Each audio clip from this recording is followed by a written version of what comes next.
Today in the studio, folks, I've got a real treat for you. Barb Allen. If you haven't met Barb Allen yet, you will want to follow her, and you will love listening to what you're about to hear. Well, I don't know if you'll love it. You might even get enraged, actually. So Barb Allen is the head writer, commentator, and co-founder of American Snippets. If you guys haven't heard American Snippets podcast, I'd stop what you're doing right now. You can always come back to this episode. Go and download American Snippets and subscribe, especially if you're a patriot. But it all started back when your husband was literally murdered by another soldier in the armed forces. Yeah, that's what sent me down the path that brought me. Pull that a little closer to you. All right. That's what sent me down the road that I guess, led to where I am today. That's what put me here ultimately. So it's almost like that's what sparked it. Now, for people listening, your husband, Lieutenant Lewis Allen, was literally murdered by another soldier. The guy pleaded guilty and was still acquitted. I don't get it. How's that happen? Every time I get those few sentences out, people look at me like I'm crazy, or they just dismiss me like you must just be some grieving, angry widow, because that would never happen, right? Like that would never happen. First, they're in disbelief that an American soldier would kill another American soldier, as was I, until I got a firsthand experience of it. And then I dug into other cases and learned that it's really not as rare as it would appear to be. And we're not talking about friendly fire. No, we're not we're friendly talking about fire. intentional murder. Intentional murder in a combat zone. And so then we had a 3.5-year court martial. Now I'm just a wife. My husband was National Guard. He was a high school teacher and a coach. We had 4 little kids. They were 6'5", 3, and 1 year old at the time. And he goes off to Iraq on Memorial Day in 2005. And I'm just starting to kind of get the swing of it. I'm just starting to stop being kind of a little bitch about him being gone and feeling sorry for myself. I'm like, okay, I got this.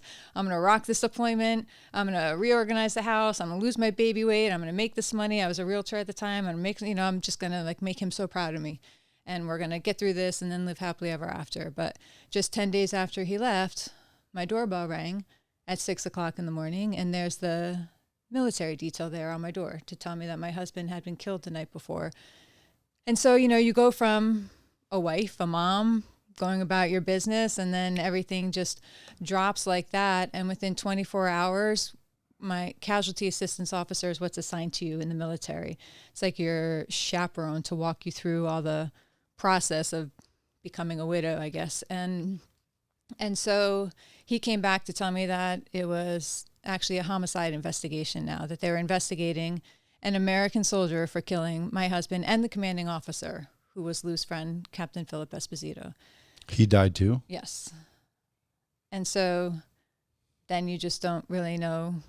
You're already sort of jacked up and you're already broken and down, and then this news come to you, and people respond differently. I just completely went off the deep end, and what I fixated on to get me through it. I didn't have any of the coping skills. I had zero coping skills. I had zero resiliency skills. I'd come at this tragedy from a place of weakness. I'd already told myself I would only be okay if my husband came home. So I'd already set my mind, right, to believe that you'll only be okay if he comes home. Like I'd never prepared myself for the possibility that he wouldn't, and taken that step to protect my children from the mom who would break. So I already met that from a place of defeat, which is not a good place to meet tragedy from, and trauma.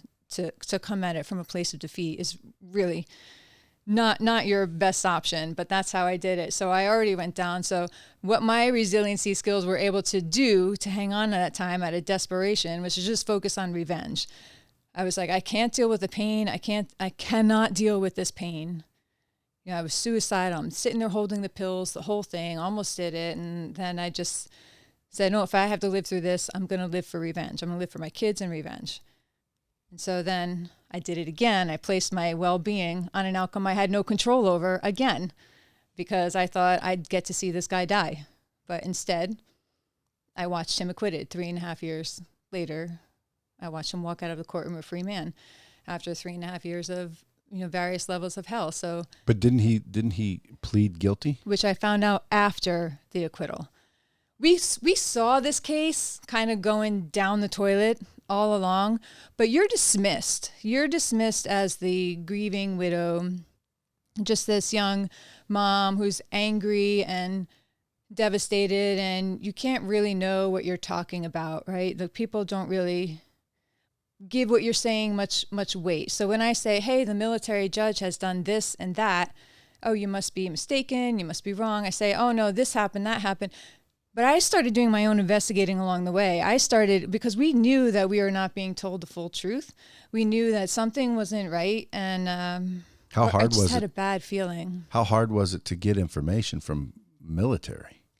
I wasn't getting it from the military as an institution. I was getting it from people, from some CID agents, a little bit that the attorneys would give me. But I got most of the information after the trial, when it went so terribly awry. Along the way, I studied. I wanted to be taken seriously, so I got my master's in criminal justice, so I would have a little more credentials and believability behind me, and so that maybe I could understand a little bit about what the hell had just happened to all of us, But then I was doing interviews and research. I was reaching out to panel members. I got some panel members in the military panels called a jury, and I got them to tell me what happened in the jury deliberation room, which is a clear violation of chain of command. The colonel that was the forewoman, she used her chain of command to intimidate jury members into sitting down and shutting up, which is literally what she told them. I mean, one thing after another.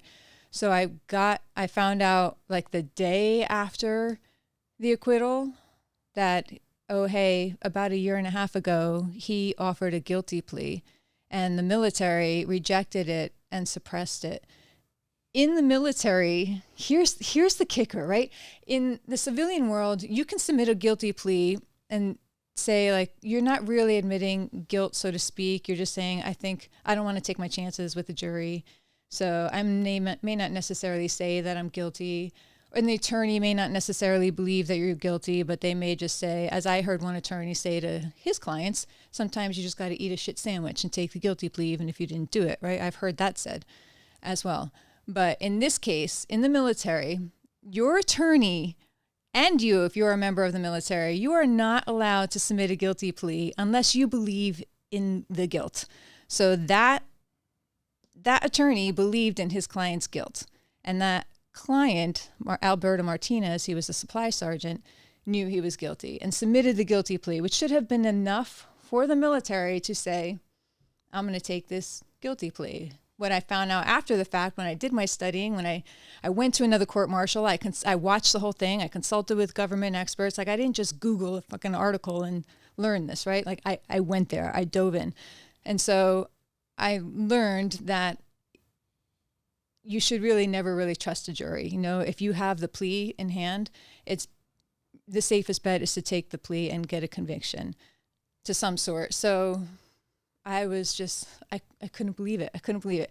And I was told by the person who gave me this plea, then I can't say who that was because it's not fair to that person who gave me that plea, that, this officer that you're about to meet with in an hour or two, because I came back to Fort Bragg, we were having a meeting, we weren't letting this go.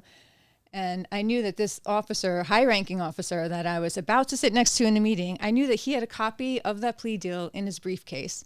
When I was here he is, here I am, I'm sitting right next to him. I can feel the copy of the plea like burning at me, in the briefcase. I had a copy of the plea in my folder next to me, and nobody knows that I have it. None of them know that I have it. And so I look at him as I'm just letting them talk and letting them explain away. There was supposed to be a separate trial on charges that were severed. If this one went awry, I said, well, why not try him on these separate charges now? One thing after another, like one line after another after another. And then finally I looked at them and I said, okay, well, how about this one? I heard that, he had submitted a guilty plea last April. What happened to that? What do you think they said to me? He didn't. What guilty plea?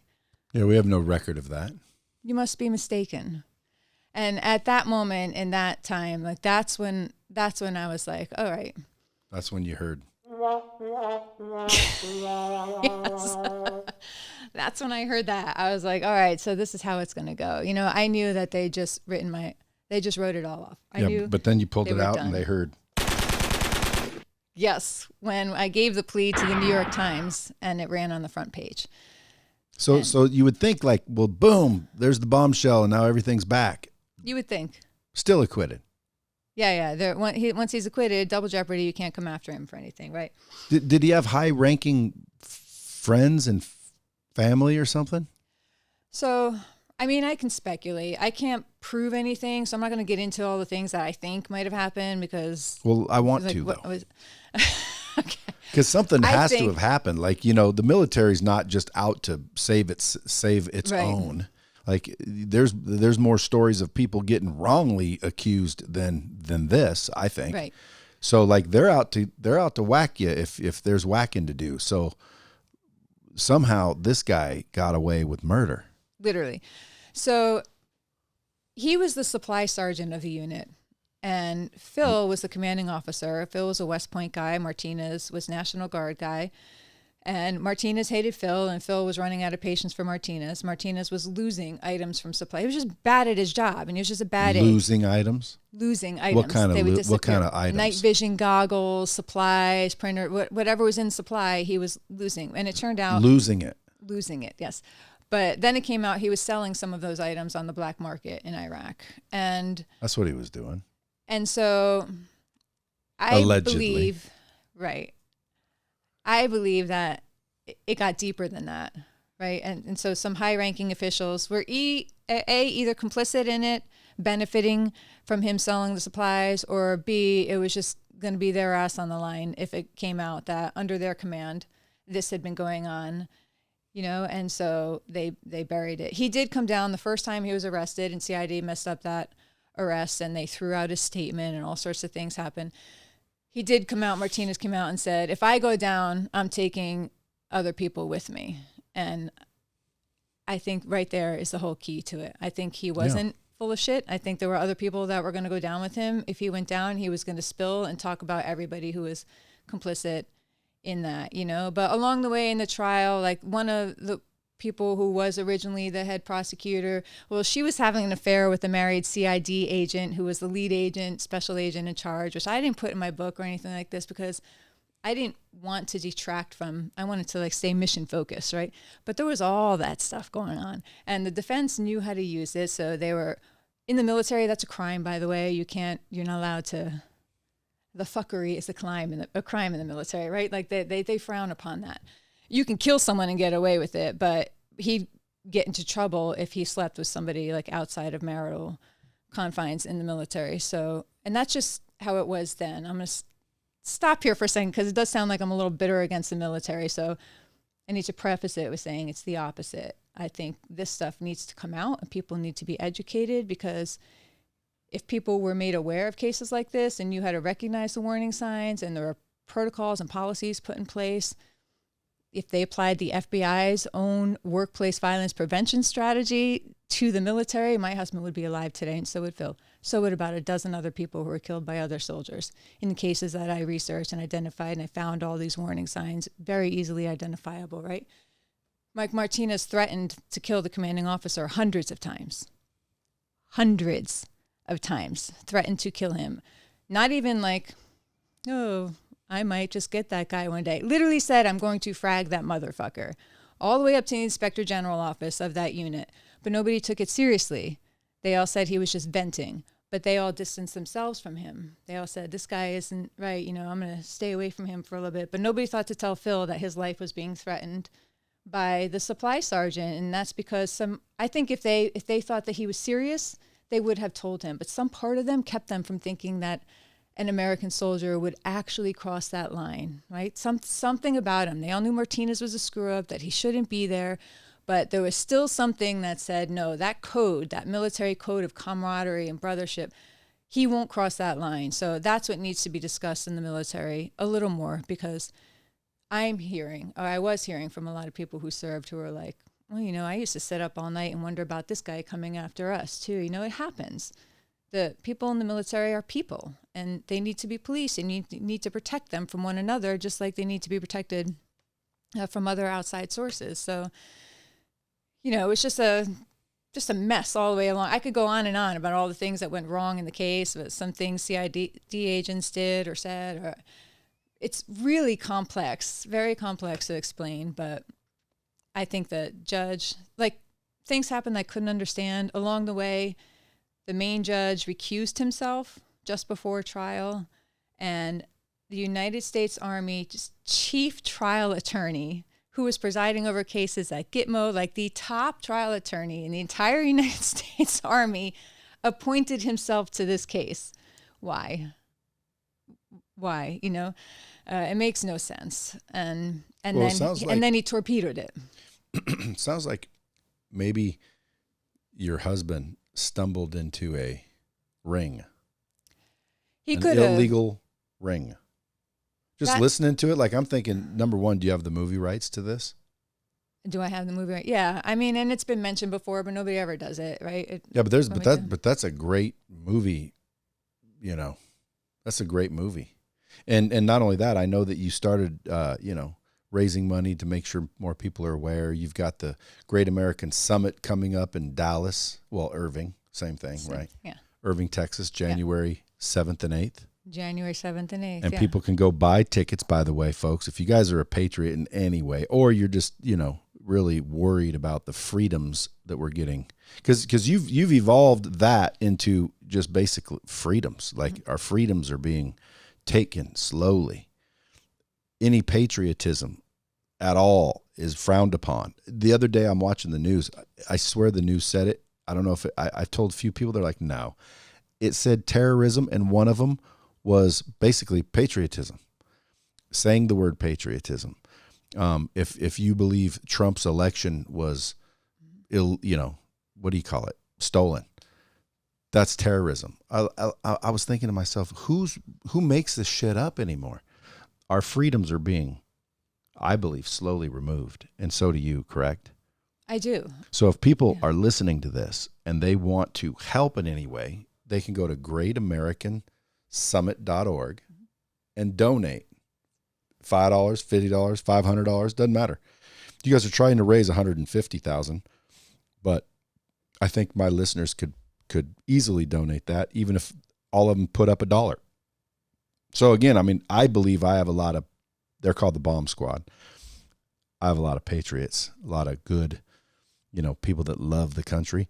But when you hear stories like this, it's like, because I'm all for military, but guys, there's deceit and crooked shit going on at the government level, in the military, in the police forces, in schools, Catholic churches. I mean, dude, imagine being an altar boy and having the freaking pastor, or no, is it priest? Priests and pastors, yeah. Yeah, the priests, dicking you. And then nobody believing you. Hey, the priest is, touching my potty spot, and no one believes you. And then come to find out it's real. And then what does the Catholic Church do? They relocate them. They relocate them and say, shh, dude, right there, boom, done. Lift the veil of non-taxable, eliminate the whole ability. We shouldn't allow that. To me, it shouldn't be allowed at all, especially when it comes to kids. That's my soft spot. Don't mess with the children. So, but then again, I'm sure you have a soft spot for your husband. How was he murdered? So Lou and Phil were in the office, and they were on base in Tikrit, Iraq. And the base, ironically, is called Fob Danger, which I didn't like.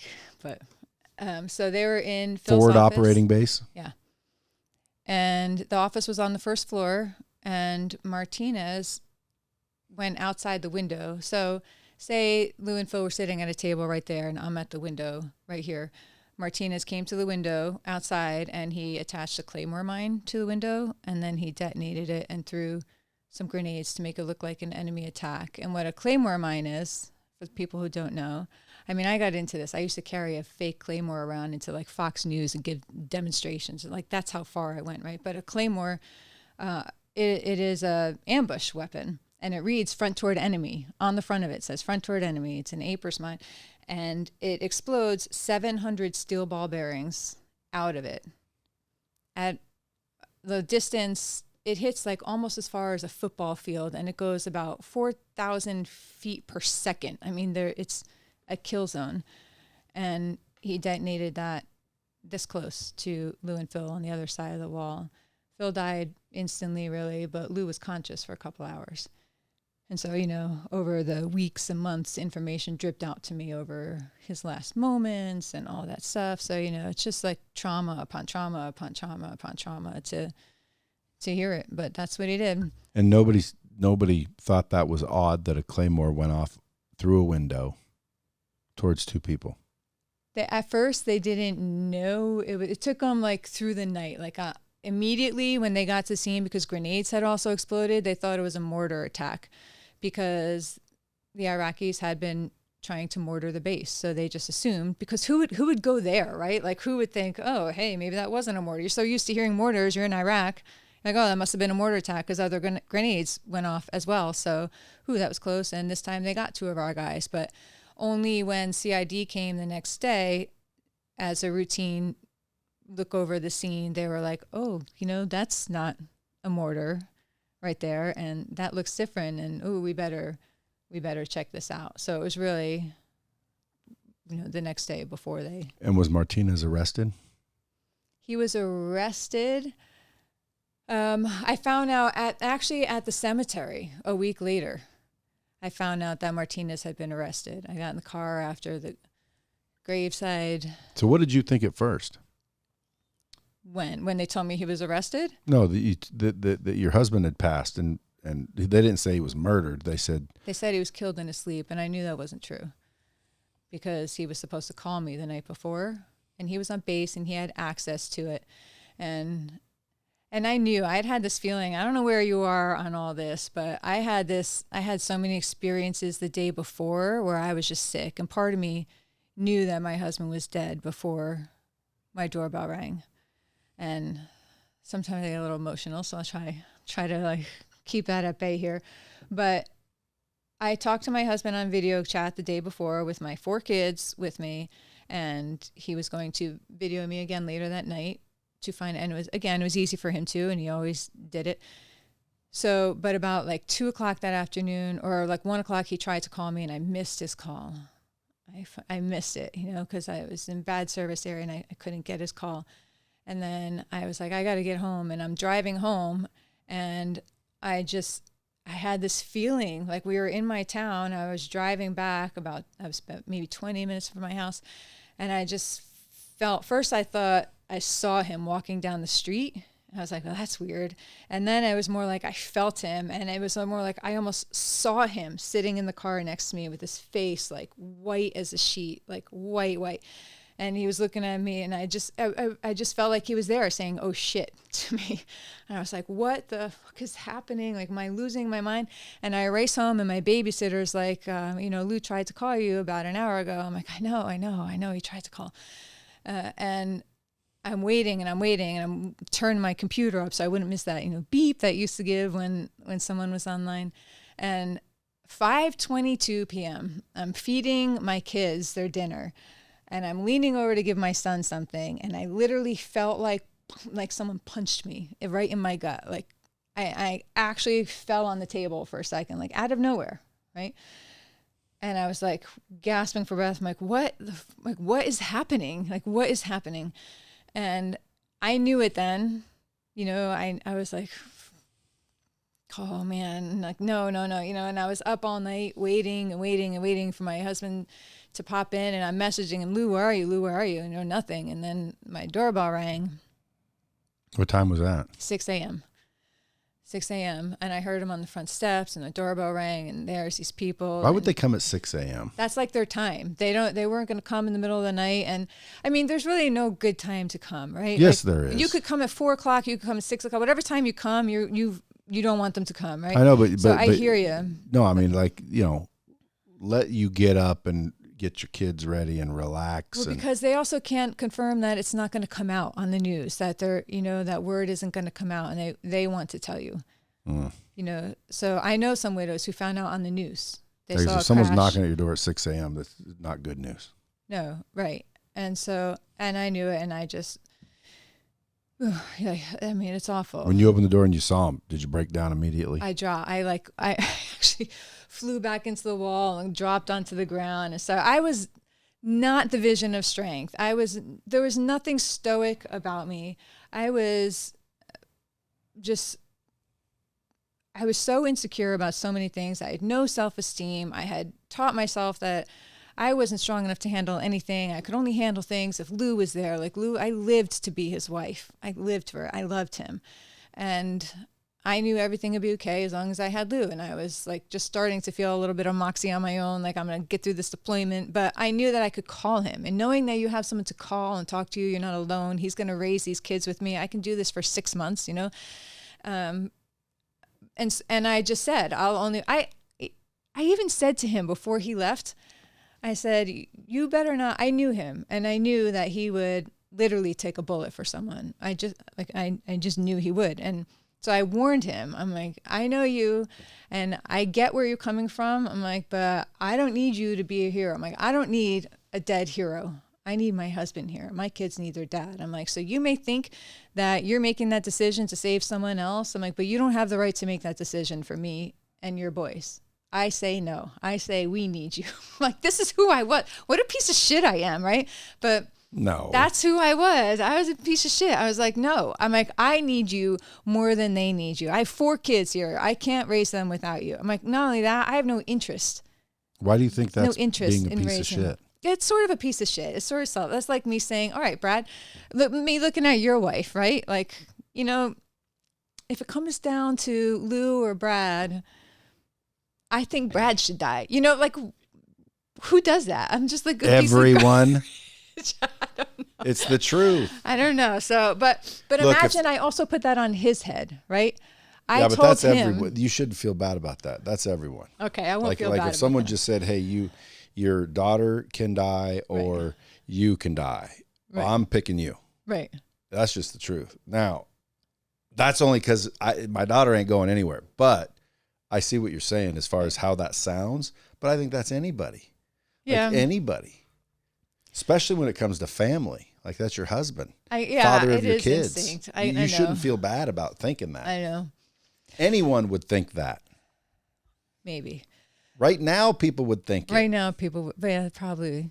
If someone said, hey, and there's a lot of people that like me, maybe some that don't, but most do. If someone said, hey, your husband or Bradley gets the axe, I'm going to get a freaking apology card sent to me because they're going to pick their husband. Right. They're going to pick their son. They're going to pick their wife. Everyone's going to pick their own. I know, but you'd like to think whatever. You would like to think that you're not going to play God, that you're like better than that. But mostly it was, I came at that, like I had already told myself that I'm done. If anything bad happens, I'm done. And so when something bad did happen, I was done. Like, because I'd already told myself for a year and a half that if something happened to Lou, I was done. I temporarily was done. But the carnage that I wreaked in my life for those years, the things that I let happen to myself and to my children because I didn't believe that I could do it, because I went into the victim mode. You know, you're called for 3.5 years, I was called the victim in the military. Here comes the victim. Here comes the victim. Here comes the victim. So I was like, yeah, I'm a victim. While it was going on in trial or something? Yeah. You know, here comes the victims. Here's the victims. Here's the victims. I was a victim. And so I was like, I'm a victim, you know? And when you tell yourself you're a victim, you behave like a victim, you get victimized. And that's what I did. I was a professional victim. That was my role. But there's a lot of people out there, and they didn't have anyone die, that are playing that role right now. Right. In business, entrepreneurship. In life in general, there's a lot of people who just convince themselves that nothing that happens to them is their fault. It's not my fucking fault. It's not it's not your fault that this guy beat you. And it's hard to leave. But if you let him continue to beat you, he will continue to beat you until you die. And that's your choice.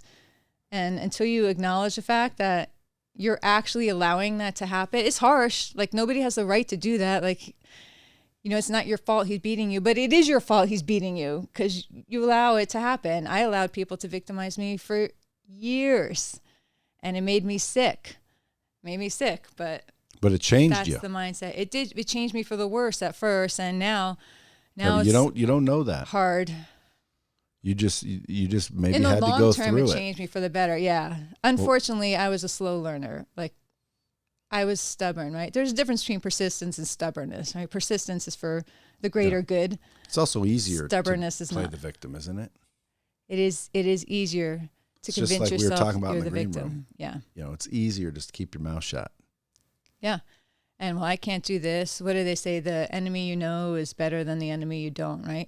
So I was familiar with that enemy. I knew how to be a victim. I knew how to plaster a face on. But then it got so bad that it was time to change, you know? So that person's gone. But I had to go through a lot, and I'm okay going through that. But the fact that I took my kids on that ride it didn't have to be, you know, they didn't deserve that. But they are who they are now, and they're good dudes.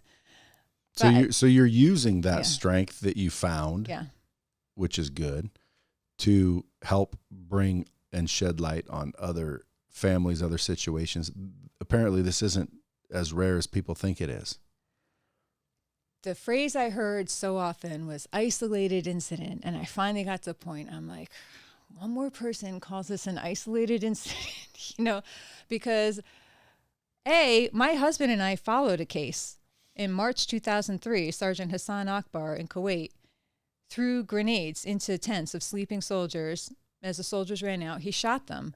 And my husband and I followed that case. And my husband was like, what the fuck is this? Like, why didn't anybody shoot that guy right there? Like, I can't believe this happened. Nobody's fragged anyone in the military since Vietnam.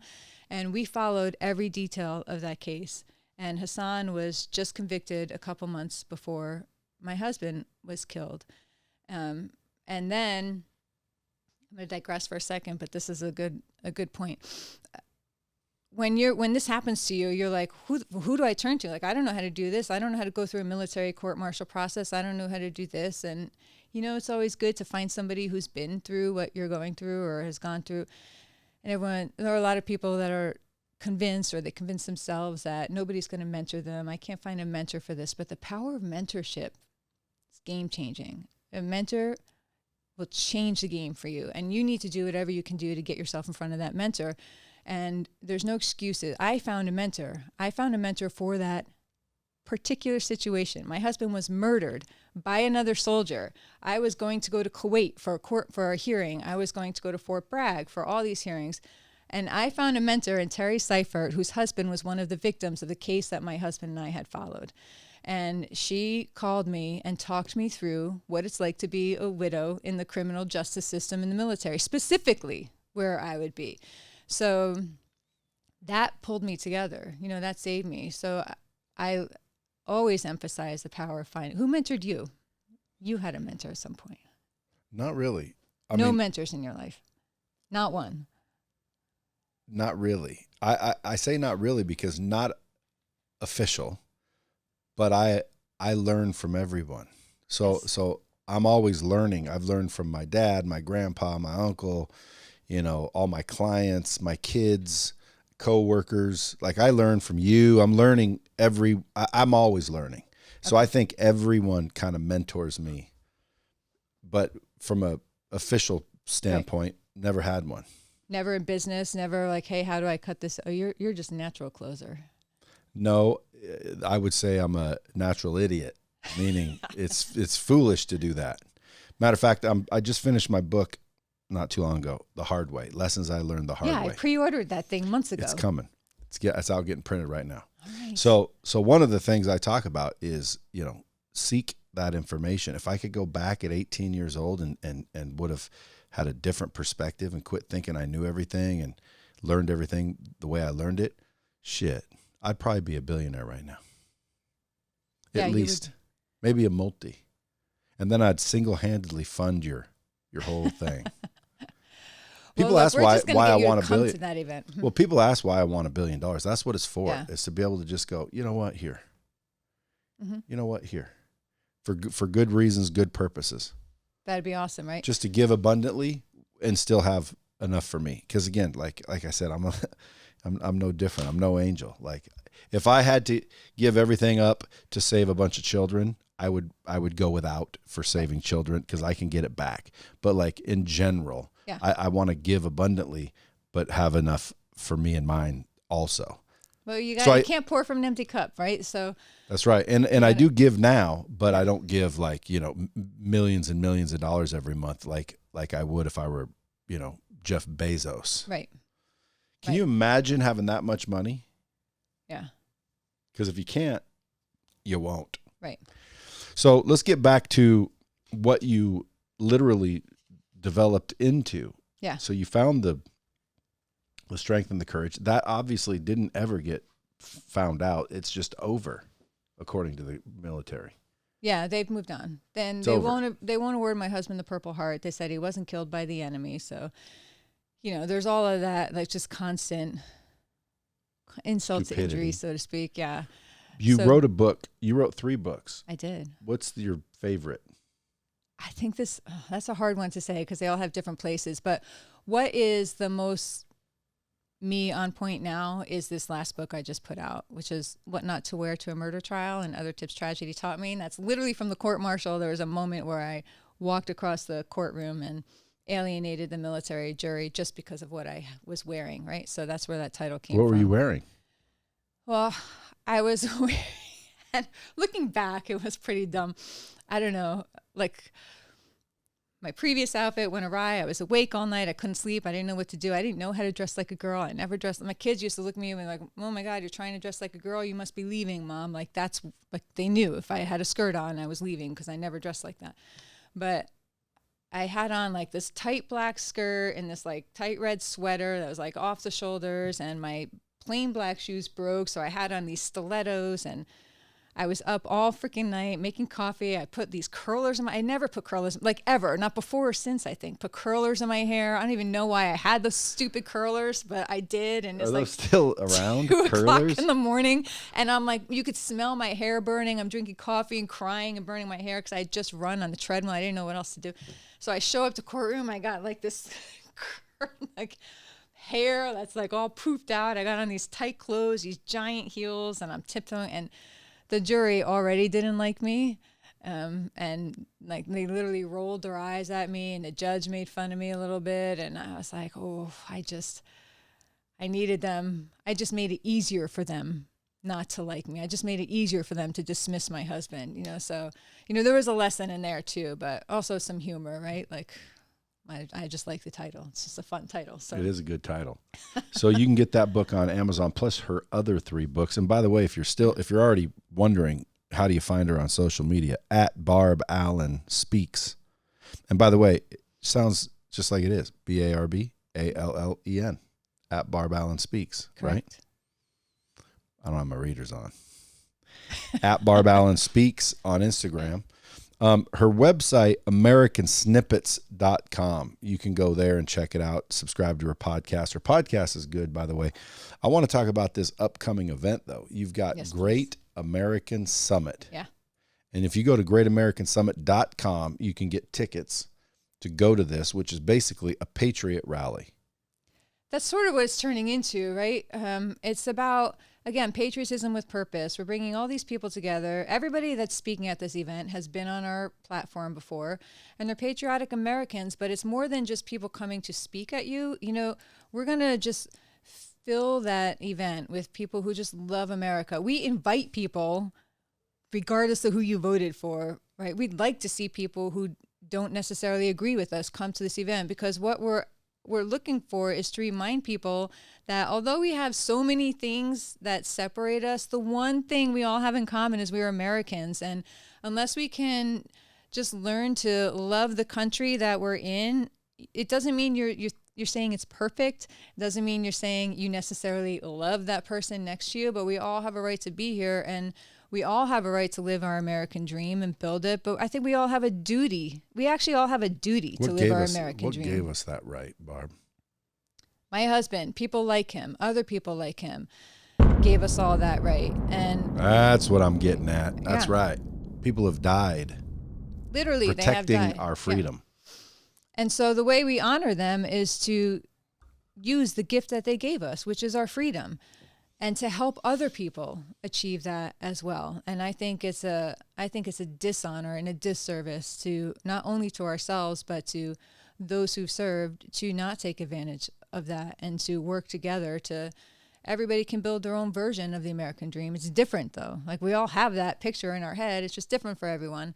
So that's what we're doing at this event. And we're going to actually hook people up with tools they need. And some people are going to get the resources they need right there at that event to just go right off. We're going to follow their path as they build their American dream. But we're going to raise $150,000 to donate to our endowment fund that is going to go out to organizations that we know personally that support our military, law enforcement, first responders, and our at-risk youth. So, we're doing something. We're not the Pineapple Express, right? Like going to Afghanistan digitally and in person to rescue people. But we have our hands, right? And this is what we have in our hands to offer. So these are the tools that we have. We're doing what we can to use our gifts, our talents, why only our techniques to do that. 150,000? Why only 150,000? Wow, you sort of suck, but you're sort of awesome right at this exact moment because like I say 150,000, I'm like, whew, yeah, we're gonna do it, and you're like, why not more? Yeah, but 150. This is why I love being around people like you, Brad, because people look at us, they're like, who do you think you're gonna raise 150,000? I'm like, fuck yeah, we're gonna raise 100, and you're like, then you got the real Bradley who's like, why just 150,000, man? Well, that's because that's awesome. not very much at all. You can raise that just off the bomb squad donating. Well, awesome, because I mean, look, if 1,000 people give you $100, that's $100,000. Correct. That's only 1,000 people. Correct. We have hundreds of thousands that listen to the show. Look, I'd love to see that. And we have a lot of Love entrepreneurs that will give more than 1,000 or more than 100. That's 1,000 people giving you $100. Anyone that's a patriot would give you $100. People give people $100 for shits and giggles. Yeah. Now, again, there's a lot of people struggling. $5 is okay. My call to the bomb squad is before that event even happens, let's go to greatamericansummit.org and donate $150,000 to you. That'd be before the event even happens. Then there's tickets to the event that helps go towards that. All of it. And then at the event and sponsorship, yeah. Well, at the event, how are you going to raise $150,000? At the event itself, after we've already raised? Or are you going to raise the $150,000 from the event? Shirts, tickets, things like that. Yeah, I mean that's. Oh yeah, come on, that's easy shit. How much are tickets? We have different ticket levels. They're $197, $497, $1797 for the top tier, and then there's. Well, it shouldn't be $1797. It should be $1776. What the hell? Why didn't we think? Okay, call it up. Change the website. See. It's almost like you're smart at shit, Brad. Well, 1776 should be the VIP ticket. Yes. And I'll bet you could sell Perfect. at least 100 of those just to the bomb squad. You That'd should be be. great. I'll help you reach out to a few people that I know are patriots. They'll definitely buy a 1776 ticket. Who's going to be there? That's awesome. I guess about this, we can announce the lineup. So Steve Sims, God bless this man. I'm going to start with him because he is someone who has from London. Yeah. Literally no reason to have thrown himself in with us, right? But when we first started posting at this event, he reached out to me and he's like, yeah, I'll come. I'm like, God bless you, Steve Sims. And he's ridden with us through this whole debacle, up and down. And now we're so Steve Sims, love him. Larry Broughton, former Special Forces, now a hotelier out in California. He's extraordinary. He's coming. Elena Cardone has said she is going to come. She's a badass. I love her. I really do. And I'm not even super tight with her, but I've had enough experiences and moments with her and conversations with her where I just think she's freaking awesome. I'm so excited to have her come. Nick Vujicic. Hello, Nick Vujicic is coming. This event is such a full circle for me. Talk about me a good attitude. Personally, as well as professionally. Who else? This event. David Webb, Fox News, he's coming. Ryan Weaver, he's a two-time Gold Star. He served actually in the military himself, and while he was in Afghanistan, I think his brother was killed, and then his brother-in-law was also killed serving in duty, and now he speaks out and he raises money and he does amazing things. What? country music, and he sings. Yeah. The rest of our lineup, we have people that we're close to locking in, so I don't really want to like come out and say it. Marie Cosgrove, though, she's amazing. Marie Cosgrove, she's another one, story you love. She suffered a horrific life of just things that people would have rolled over and given up over and over and over, abuse and all this. And then she made it in the corporate world, and then she was fired because they didn't want to pay her that much money. They wanted to take her off her commission and put her on salary. They fired her because she said no. And then she built her own company, and then she came back and bought that company that fired her. She's freaking badass, and she's so sweet and so amazing. And I'm super excited to have her a part of this event as well. So these are the people that we have, like good, honest, warm, genuine people. I hear Brad Lee might come speak too, but we haven't locked him in yet, but I think we're going to. And 7th and 8th in Irving, Texas. 7th and 8th. And we chose those dates specifically because we all know what's going to happen. We know that we're going to be hearing a lot of whining and fake news about the insurrection anniversary, and Pelosi's going to be out there like talking about us all terrorists who hate our country and try to kill. Oh my God, I can't stand her. Yeah. And so I wouldn't like her if she was Republican. Right. She seems wicked. Yeah. She seems almost batshit crazy. Have you ever heard that video? Diabolical, I would say. Have you ever heard that video where Joe Biden is saying, I can answer some questions if you want, Nancy? And then she goes, are we off the air? And then they go, yeah. And she says, no, we don't want him saying anything. Did you hear that video? How did I miss that? Oh, my God. It is the most amazing. Like, that's the president of the United States, supposedly. Right.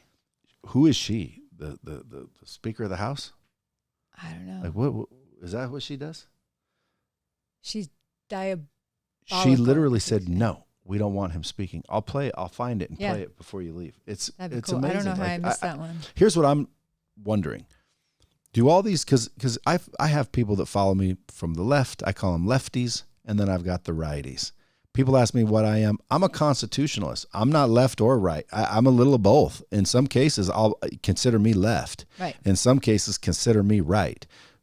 But really, I'm just a constitutionalist. Is that a thing? It is a thing, Brad. A lot of people say that we're in the middle too, but I feel like if you're in the middle now, I feel like there's a time where you can be in the middle, but now I think we have to stay right. We have to course correct. We're so far left that we have to course correct. Who's we? To the right. You have a turd in your pocket? Who are you talking about? Who's we? We the people, Brad. And I know that you say there is no we the people anymore. There isn't. Yeah, see, there is. There is Look not. At your shirt, Brad. Where are they? Look at you're hey, here. Hey, listen, this is patriot. I know. What's the definition of patriot? Here, let's find out from Siri. Okay. What is the definition of patriot? A person who vigorously supports their country and is prepared to defend it against enemies or detractors. Do you want to hear the remaining one? That's me. That's enough. Yeah, there you go. So there's a lot of us that today, but it doesn't mean there's a we. There is.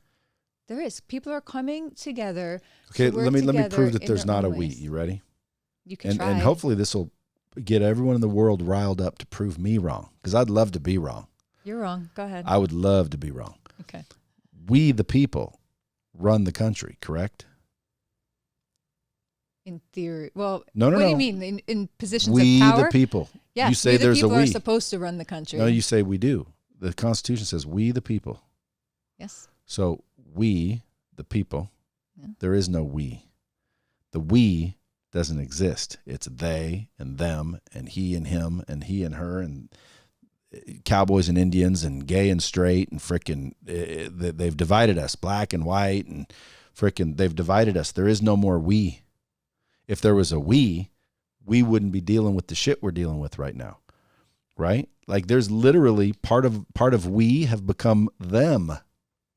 Yes or no? There's people that literally believe you should be vaccinated. That believe what? That you should be? That you should be. Right. Like forcefully, I mean. Forced to be vaccinated. Yeah, like again, if someone says, yeah, I think you should get the vaccine, cool, that's your right. But like forcefully. Right. Yes, I know there are. Like there's people that say you should be forced to take that vaccine. Are those we? Nope. Well, you're correct. But for that every means day, there's no more we. For every day, there's a we, right? To the opposing, there's opposing forces. For all of time, there's opposing forces. Yeah, but and each of those opposing forces call themselves we. There's no communication. There hasn't been, because we got caught off guard. We were complacent. I was complacent. Like none of us saw this coming. So what should we do if we still exist? Look, you have a great example today, right here in Vegas. There's going to be on the Strip. There's going to be people marching down the street. See, how do you know that? The mandates? Because I pay attention. I To look who? for it. Because where did you learn you're that? so convinced that there is no we the people. You don't I've see it. never heard of this. I believe there is we the people. Haven't I you ever live heard here. the yellow? Right. I don't even know that's happening. Because you're not. You got your blinders on. So You're not where looking is it for happening? Right in the Strip from 4 o'clock tonight. And 4 o'clock to how did 7 you know? o'clock tonight. I found it. Where did I see it? The Hodge twins posted it. Posted this guy's video from speaking at a school board. Go to a school board meeting. Do you ever think school board meetings were going to be the talk of the town? Do you see what parents are coming together to do at school board meetings? I think more people should. Extraordinary. They are. This is where I are. agree with you. I think everyone individually should get involved, however you believe, at the local level. Mm-hmm. Because believe it or not, our vote doesn't count towards president. You know that, right? That's a whole other. It's the truth, whole though. other bag of work, especially if you're in New York. I was in a clubhouse room the other day conservative. where they were defending our, the right to vote, and there kept being people going, "Dude, you're stupid if you don't vote, and don't come on here and talk about not voting." I'm like, listen, at the end of the day, you can believe whatever the fuck you want. Electors vote for the president and vice president. We do not. Go look at the fucking system. What is it called when the elector? There's a word for it. When the elector goes against, like the elector is told, "Hey, you're." Yeah, it's called right. You know it is when they go against the vote. I Yeah, can't think of the word. and it does There's happen. a word for it. It does. It has happened. I think Yeah, it happened with it's called- Clinton. And I Let's think ask like Siri. one elector. What is it called when electors do not vote for the constituency? Here's what I found. Faithless elector. That's what they're called, Okay. a faithless elector. Right. Just like that, they could do that. Well, they It's can crazy, because right? they get to vote. Isn't They that- vote for the president isn't and that vice wild? president of the United States. That's a fact, folks. Go look it up. Yeah. If you don't believe me, it's the truth. So when you vote for the president of the United States, it is a fucking sham. Why? Because the electors get to vote. Now, supposedly those electors are supposed to listen to us, we the people, and vote however we say, but they don't. They vote however they want. That's No, more. yes, they do. They have gone against the electors, but they don't Go always. look at their, just like juries. Yeah. Okay. Sometimes juries know the person is guilty, but Right. they cannot say they're guilty because of the instructions they got Right. from the judge to where, hey, he's guilty, but you cannot factor in what he just said Right. because he didn't properly tell us. So forgetting that, and people are like, oh, acquitted. Why? Well, because some stupid fucking rule. But the rule is electors. That's who votes for the president and Yes. vice president of the United States. Period. End of story. We do not. If nobody voted, they would still fucking be elected. Correct. And if everybody voted, they would still be elected. Our vote doesn't count for the president and vice president. Well, Theoretically. the legislators of the state and the areas determine who the electors are. That's not true either. Yes, it is. No, it isn't. Who picks the electors? We do. Who's we? Whoever you vote for. Like when you go vote next time for Yeah. a president, you'll see a name in that box. That's the I elector. don't think so. I think it's the legislators pick the electors. Well, let's see. Yeah. Let's ask Siri. 'Cause this is Like just- Siri knows You everything. need to interview, right? Who picks electors? I found this on the web. She found this on the How web. are electors chosen? This one's going to need a reader.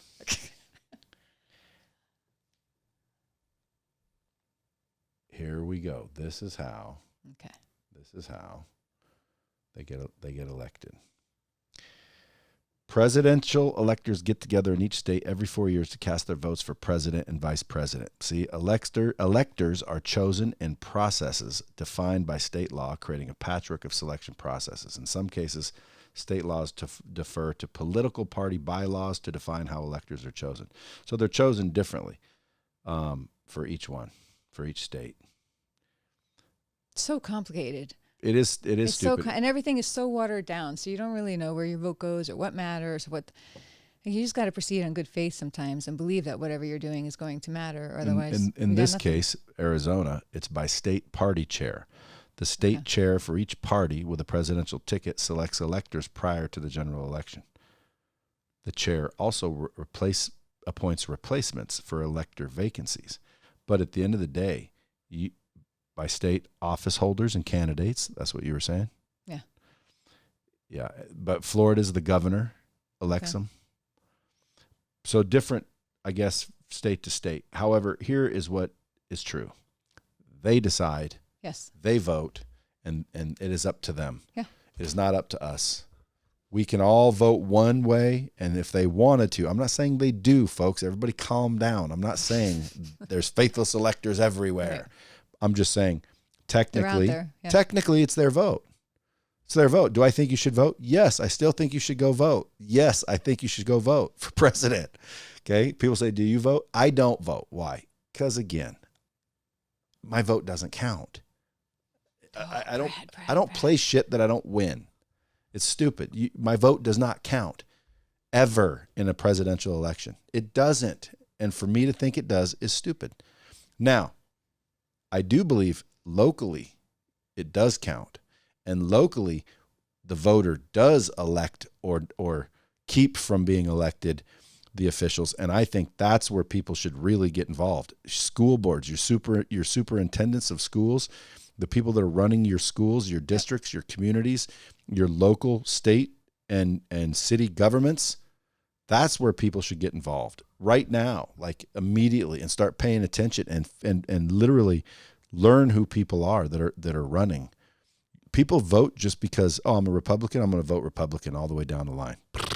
Yep. You ever see people do that? Yes. There could be asshole Republicans. There could be good Democrats. People are like, I can't believe you just said that. Well, again, I don't know for sure because I don't go investigate every one of them. Right. All I know is there could be.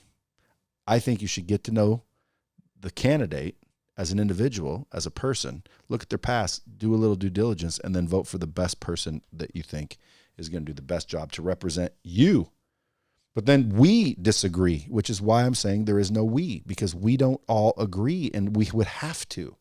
When they made the Constitution, we the people was talking about all of us, right? So if all of us were together, that's we. There is no we, because they've divided us. There's no we. But if the we just roll over and... Who's we? There is no we.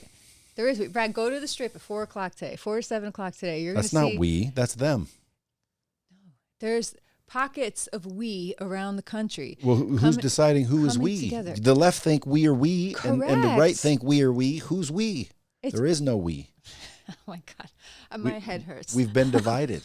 Yes, we have been divided. Therefore, there is no we, because has to come together. I don't even know. Who's on first? I don't know. No, it's we. Okay. We, the people. Are you a person? Are you a person? Am I a person? We, as long as we're together, exist. But as soon as we don't agree, we're no longer we. It's me against you and you against him and him against me. Thing. You have to be able to look beyond the small ticket items you disagree on. You have to find one common ground. And the one common ground that we, the people, are seeking now is everybody's right to disagree and still be we. Like that's it. You don't have to agree on everything. Yeah, but that's I agree with you. Again, I wish there was a we. There just isn't. We've been decimated by them. And they. Who's they? People always say, who's they? I know. Is there no such thing as they? They covered up your husband's murder. They did. Who's they? Whoever did it did. That's who they is, because someone did it. That wasn't an accident. I bet you anything your husband walked into some sort of freaking criminal ring, and like you said, the nut job killed him. And the other one, because they might have known something. And my husband was only there for 4 days, but the commanding officer is the one who was chaptering the supply sergeant out and putting an end to it all. So well, maybe he was trying to just kill that guy, and he knew that my husband was there. coming to replace him and going to work with Phil to chapter him out. So My husband didn't have the full picture yet. Well, I know but, that. I know that. But I hear what you're saying. Yeah. That's what I'm saying. So it's like if the people in the Constitution existed, we would all agree on one thing: freedom. Now, to me, that's a pretty clear and evident threat to our freedom. There is a clear and evident threat to our freedom right now. Right now, yes. it's being ushered in through this COVID bullshit with the vaccine and the passports and the unvaccinated versus the vaccinated and yada, yada, yada, yada, yada. They are using it to further decimate and control the we. And pretty soon, because we don't exist, we are going to be fucking under totalitarian control. And I think we already are, quite frankly. We are like a to some seatbelt. degree, yeah. Like we a are seatbelt. to some degree. And they're squeezing us, right? They're making it hard. And it's a matter of, I'm going to just peck these people off. You know, we're going to put this out there against this wave of the defense for freedom. And then this first line of whatever you want to call them, patriots, are going to fall, right? Because psychological warfare. Yeah. Like militaries have been doing this for years, folks. Like I know people in the military that when they go over to Kandahar or wherever these places are where there's villages and they want to take over that village, they do these psyops where literally they cause dissent. They get them all arguing amongst each other. Then they come in with the solution and it's all planned. It's part of a operation. I think it's happening to us. Absolutely. I think, and that's why I'm saying there's no we. Is there a we? Well, of course we exist. We're all here, but there's no we because the we part is what's missing. Like it's right now, it's if we all decided on one thing, we would constitute the we. But if we left here, someone got a hold of you and got you to hate him, and I didn't like him in the first place, and now I'm, against you and secretly against you. There's no we. You can keep saying we're all we, but we're not we. We're all individuals, and that's the problem. We need to come together. Like we need to say, listen, if anyone gets in trouble for not having a vaccine, we will not allow a prosecution. Yes. We will not allow quarantines to be built. We will not allow forced vaccinations. We won't allow open borders. Like how come we don't go down to the fucking borders and stop the nonsense? You know what's going on down there? Some people are going down, yes. But do you know what's going on down there? Bad stuff. Dude, they're letting people in by the fucking thousands. Yeah. And they're worried about COVID? No, they're not. Right. How are you letting in so many people? Why? What's the problem with those guys just getting in line and coming in the right way? What's wrong with that? Now, again, people can hate me for thinking this, but I've been in Mexico where I wanted to buy, beachfront property. You can't unless you're a Mexican citizen. You can't buy beachfront property. Did you know that? I did not know that. I'm not mad at the Mexican government. I'm thinking that's good of them. Like that's smart of you. Like keep it for your country. Well, you can lease it for 99 years and you can get around the rules, but you cannot own it. So all these countries operate the same way. Why are we the bad people all of a sudden if we want to just have closed borders? You can come in right over there, like head right over there. If you climb that fence, you're a criminal. And if you're a criminal, we treat all criminals equally here. You get thrown out or put in jail. That's the way it should be. Yeah. It's I've told the people, opposite of what it is, though. Yeah. Well, I've told people, like, honestly, I'd love to run for president so I could go fix it. But the problem is the presidency can't fix it. You know what I'm saying? Look what happened to Trump. He was in there fixing some shit. And by the way, why are the Democrats so damn powerful? You ever think about that? They won't let us in to watch the tickets and get counted. I'm thinking, well, who are they to stop us? Like, how did the Democrats stop the Republicans? Why are the Democrats the ones in control? I don't understand. I don't either. That bothered me when the Republicans were told to leave the polling and stop observing it, and they were just like, "Oh, okay, I guess we'll have to leave." No, you don't. You don't have to leave. They shouldn't have left. But they were forced out. Right, but then they got to get more police and force themselves back in, or get a judge. But that's or the an thing. attorney, Like, who's in control here? Obviously, the Democrats. I know, and we let it happen because we got complacent. So, to you, we are the Republicans. No, we are Americans who allowed ourselves to be divided. I don't We think let it happen. we as a people, we as the American people allowed this to happen. That's because, and we allowed that's because we don't exist. You'll see, look, everything that you mentioned, the things that have to happen will happen. But what do you think? You're just going to go to bed one night with nobody doing anything and you're just going to wake up and boom, it's all going to have happened? Every great movement has to start with a step, right? You have some people taking steps now. You can't look at it just because you say to us, right? Oh, you're only going to raise $150,000, right? Which I love, right? But if we wanted to set a goal of getting to $500,000, if we didn't first believe we could make $150,000, we'd never get to $500,000. Yeah, but you're going to make more than $150,000. So, I'll bet you. The bomb squad's going to step up and probably donate more than that even before the event comes. Secondly, if you get around enough people between now and then and you market it correctly, you'll make hundreds of thousands, not 150, like 150.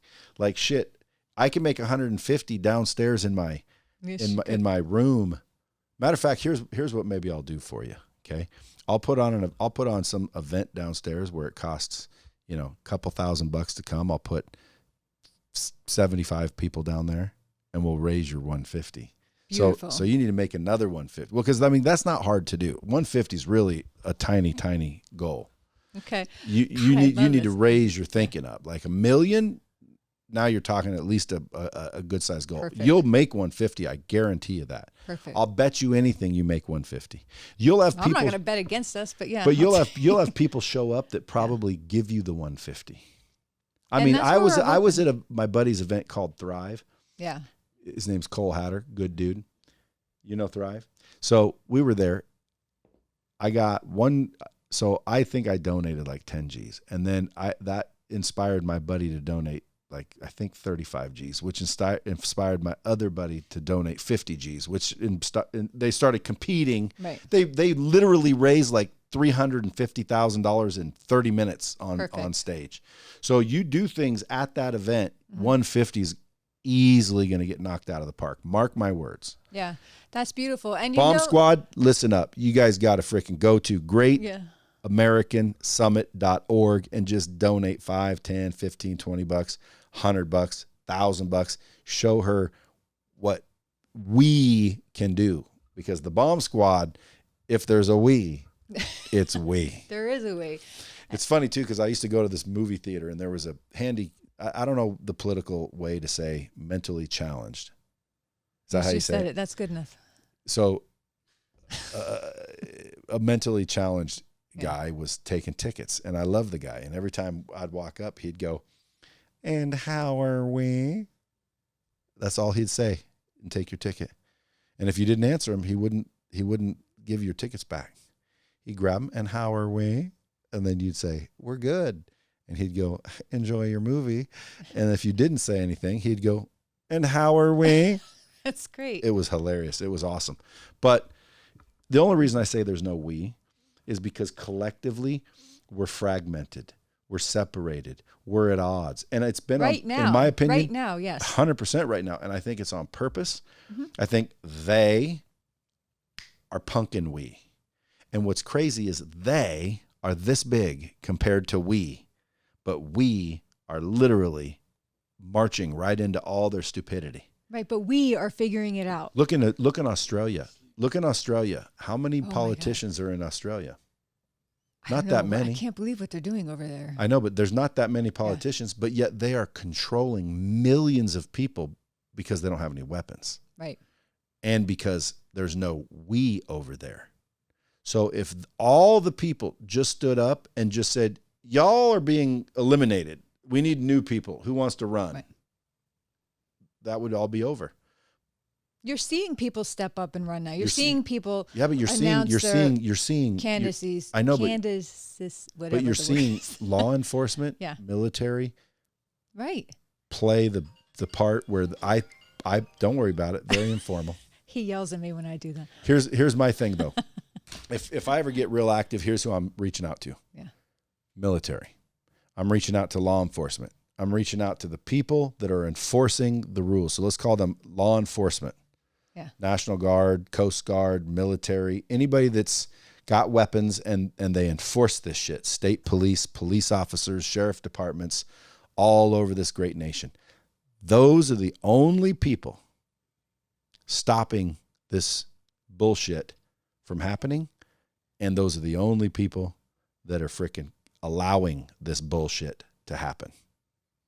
Now, why do I say that? Because if you're a law enforcement officer and you are enforcing this fucking stupidity, shame on you. And you don't want to lose your job. Yeah. But guess what? If all of you said, fuck you, governor, you don't get to make the laws. Because you know what's crazy about this? And this is the truth. You can look this up. Governors cannot make the law. A mandate is a suggestion. The only fucking shit a mandate covers is the executive branch in the government, meaning they can make their staff do something. They cannot make their people that they're governing do anything. It's a suggestion, just like a stop sign in a private parking lot. You think you have to stop there? You don't. It's optional. It is. It's a suggestion. Yeah. They want you to stop, so they put up a stop sign, and guess what people do? They fucking stop. But they don't have to stop, and they cannot get a ticket for not stopping. So, like, this is that. So, to me, it's like I can go try to rally all my friends who are just like me, can't really freaking do much. Well, we can speak up, yeah, and we can also get silenced. We can also get arrested. We can also get shut down. Or we can talk to the people that are enforcing, because enforcement is the key. If you stop enforcement, the rest of them are just, toothless vipers. Toothless vipers. Yes, but you also have to show up together en masse. It can't just be I you, agree. Bradley. Hey, Mr. Officer, I don't really like what's happening here. And the officer's like, well, I haven't heard anybody else complain, so suck it up, Bradley. But Well, that's still a shitty officer. But if 5,000 people Guys, show look up at the to the law. one officer and say, hey, this is just right here in Barb, Las Vegas. it shouldn't be people's opinion. Like, in other words, if a million people thought it was wrong, but it's the law, it's the fucking law. Change the law. They're lobbying to change the law. Yes. So go lobby to change the law. I'm fair as they get. But when I don't know about America so much, but in Paris, I saw videos of these people shopping without a passport, and like a whole group of police are clobbering a woman. Mm-hmm. Did you see it? Yes, and that's another thing. I also saw another video after that where there were so many people that showed up in Paris to shop at the mall that the police had to leave because we, the people in France, outnumbered the enforcers, and that's how they got their point across. Yeah, but those enforcers should have joined the people in the first place. Totally agree. So that's all I'm saying. Like let's stop Yes. the madness, and let's just talk to our law enforcement and our military and simply say, observe the law. They were sworn to uphold the Constitution, Barb. Right. Go look at the Constitution. The Constitution says we have the rights to do this shit. You cannot make me get a fucking vaccine. Correct. And as soon as someone says, okay, you're correct, okay, then that's the end of that. Vaccine passports. If that's not discrimination, I don't know what is. A boss can't get a girl or a guy to fuck them without being illegal, but they can make you fucking take a jab. That is the same thing, if you ask me. Or you're it should be fired. illegal. Exactly. Right. Listen, you don't want to get a jab, don't get a jab. You can't force someone to freaking do shit they don't want to do. That's America. And that's why I wear a shirt called Patriot, because I am prepared to defend. But there's nobody running up and hurting people. Otherwise, I think there's more patriots out there than you think.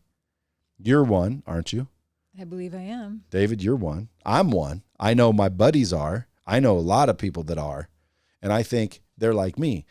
There's not enough going on to get all freaked out about. Well, you're saying that because you're a little insulated here, right? I could be. For the moment, anyway, you've worked your ass off and you've built yourself an ivory tower that you and your family and your people are safe in for the time being. We're not safe. For the time being. You're safe from these mandates. Nobody's coming to you and saying, Brad, if you don't get this shot, then you're out of it. What do you mean? Then you can't work anymore. Brad, if you don't get this shot, your paycheck stops, and you're not living paycheck to paycheck, And I'm not going to get into the right or wrong or why they're there in the first place, that they But shouldn't be isn't that living the paycheck source? to paycheck.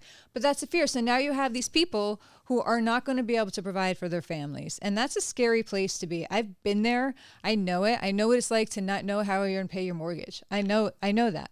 So now you get There this are job a lot of and you're companies that will forcing hire people. those people. Correct. But, and No, if you're when you're working, looking at you're So looking you're- at the you're- situation yourself, I'm not saying it's right. you're I'm not sliding back defending into it. victim mentality right now. I'm not defending it for me. I'm saying this is anybody. where their mindset is. This is where their mindset is. It's hard for people who haven't been forced off the edge before, who haven't been forced to leap into the unknown. But we need to help them by showing them that Yes. they're playing victim. Yes. Like, I work at a casino. They're making me get a mandate, or they're making me get a Right. shot. They're not making you. They're telling you that if you don't, you're not going to work for them. So fucking what? I think There- there's you a know how many solution companies? if I'm everybody a company walked that off the will job hire right a now. non-vaccinated person. If you're a good individual that you don't want to get a jab, you can come work for Lightspeed. I have many friends of companies that will give you a job. I'll refer Well, where's you. a list of those? Is there a website with a list Of of course those there companies? is. And if there isn't, it's going to be at greatamericansummit.org. Yeah, there you go. Is there a website that says here are the course there companies is. that will Andy hire Frisella, you First without Form. vaccinated? I heard him the other Yes. day. He will Perfect. hire. I think Grant said that too. Grant Arlene will put do it. yeah. There's a lot of people Right. that will do it. So anybody that go, oh, I'm be feeding my family. You're being a victim. Right. Okay. Don't let that happen to you, folks. I'm looking at her, but I'm talking to you. Because to me, like if I were going to come speak at this event, I'm wondering like, what do I speak about? Because like I'm no military guy that went out and did something heroic and stand up for your rights. No, but like, it's not just about that, Brad. It's no, about, but this is what I'm thinking. I can come talk about that. Like, dude, don't be scared yes, of that's what not we need. having a job. Yes. So why don't you come help explain to people how All right, they I'll can leap come. out of that I'll and come. give them some examples of how they You can add sit Brad in Lee their to your living list. room. Yes. I'm committing. There you go. I'll be there. How can people sit in their living room and take a course and study and learn and come find people like you who that can work? Because it's one thing for me and Dave to go out there and say, hey, people, we the people. You don't have to take that. You can quit your job and find another way. Say how. I'm like, you know how? I'll show you how. Bradley's the guy that's got these answers for you. He I'll knows show you how to how. do that. So we're going to inspire people to be like, hey, I'm going to think about taking this leap with you. But Barb, can you help me figure out where I'm going to land? Because I got 4 little kids here and they have to eat. And my grandmother's on oxygen in the room and she needs her oxygen. Yeah, Bradley has all these ideas and tried and true methods. He's done this shit before. He's got a network. Here's people who can show you how to build something from nothing. You can do it. So that's what we need, Brad. Exactly it. It's one thing to light the fire, but it has to be lit with a purpose. There you go. Yeah, and you can mark me down on your roster. I All will right. be there. You're on our 7th roster, and Bradley. 8th. And I will get you a few other people if you need them. Yes. You want more speakers. We want more speakers. Yeah, and then when are you going to start marketing for this? About 2 weeks when our website is up. Okay, so by the time this episode drops, it'll Yes. be up. If the Bomb Squad has one patriotic bone in their body, if you're listening to this episode and you're not already planning on going and donating before the event even happens, well, then at least do me a favor and come to the event, buy a ticket. I'll be there. Lena Cardone will be there. Nick Javoyek. Voyajek. Good enough. Voyajek. I practice that a lot. Yeah. A lot of good people there. A lot of military people. And again, patriots. People that are more concerned about freedom than diversity. But we're not going to just come preach about freedom. We're bringing people like you, Brad, No, which is we're gonna- exactly it. To show you what to do with that. Okay, I want to be a part of it. I want to be independent. I want to be untouchable from all of this. How can I do that? I don't have the answers to that at the moment, but you do. Your buddies do.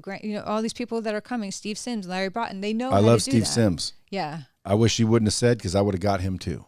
So I'm going to get a few people Okay. that are coming with me. Perfect. I'll start DMing you or texting you. Perfect. And we'll get a couple people, Perfect.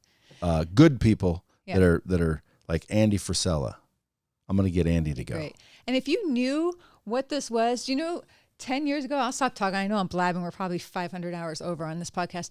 But 19 minutes, but don't worry about it. if you knew, like 10 years ago, I was literally on my driveway in a heap, like totally worthless, broken, crushed, made such a shit show of my life and my kids' life, thought I was just totally worthless. And I was literally starting from not even just with nothing, but less than nothing, if you could. So if you could see that person 10 years ago, on her driveway, like in a freaking total puddle heap. I had made just destroyed everything. To know that this person could be sitting here right now in your studio with Bradley talking about raising more than $150,000. Like, I didn't believe in myself then. And I think that is such a gigantic thing. Nick Vujicic is someone that I watched and studied and learned from, and he mentored me from afar. And now he's going to speak at my event, right? Marie Cosgrove, all these people. It is such a full circle moment for me to hear you say this. So I'm saying this because I want to thank you for that, because you just gave me another moment where I just reached back and saw myself 10 years ago and was like, this is why you got up. Like, that's why I got up. I needed a reason to get up 10 years ago. This right here today is one of those reasons that I got up 10 years ago. So thank you for that. I am like just so excited and happy to be a part of it. And I'm so fucking glad I got back up. And So this is why you. everyone should get back up, and you're welcome. And I'm Super telling cool. you. See, I get all emotional. I do it. Well, watch when you, at the end of that event, when you've raised far more than 150,000. To think that I could be a part or a catalyst for having that impact is like I think this is just the beginning, Barb. crazy. Usually, I don't know why, but when people get on dropping bombs, their careers take off. Even though you've already written 3 books. By the way, folks, she's written 3 books. Go buy her books on Amazon. What are the names of the 3 books? First one is Front Toward Enemy. Front It's all Toward about Enemy. My husband's case and the murder. That's a rough read. I was of the belief at the time that if I could make people feel my pain and hurt with me, they would care. But who the fuck does that? Am I going to put your hand on the stove and you're going to be like, yeah, Barb, give me more, right? Like no, you get your hand off the stove. Yeah, but there's you run people away. that like to read details. Right, so that's a painful book. A lot of people tell me how raw and how hard that is. And Front Toward and it is Enemy. hard. Front Toward Enemy. The next one's a chick book. I had to fix myself, fix my brain. It's called How to Woo a Widow. I love it. It's like if you're a chick and you like steel magnolias, you're gonna love this book. Like that's the theme. Like that's the tone. Yeah, and then he wooed me. And then this one is What Not to Wear to a Murder Trial. Another tips tragedy taught me. Folks, you heard her. If you want, go show her some support at Barb Allen Speaks on IG. Go to AmericanSnippets.com. Listen to the podcast. She's interviewed tons of people, big people, featured all over Fox News, The Today Show, Army Times, and Taya Kyle's book. Taya Kyle. Taya. She's great. It's her birthday weeks and her son's birthday week. That's why she's not here. But I'll help. She'll be at our event. I told her I'm going to pick her up and drive her to the event. She lives like an hour and a half from it. So Taya Kyle, yeah, she's the widow, the wife of Chris Kyle, the American sniper. That's another senseless stupidity. Right. And so who could have thought, like, I found her and we found each other and now we're friends. And like our husbands were both murdered by other people who served. Like we went through this court martial. Like, don't tell me it's crap that you can't find a mentor or how weird it is. Your situation's so unique. It's a bunch of bullshit, right? Whatever your situation is, there's somebody else who's done it first. And so Taya and I can connect and relate in a lot of ways. We tell some funny, like dark jokes that we think are fucking hilarious, right? But you say it out loud and people are like, oh my God, and like, sending you to church and shit, right? But you got to find people like that. So she's one of my She's one of my the people. GreatAmericanSummit.org. Yeah. Or GreatAmericanSummit.com to get your tickets. .org to donate. You don't even need to go to the event. Just donate. A little bit of coin, a little bit of cash. Or both. Go to the event.com. Let's show her some support. Let's show her some love. Patriots, the call has been placed upon you.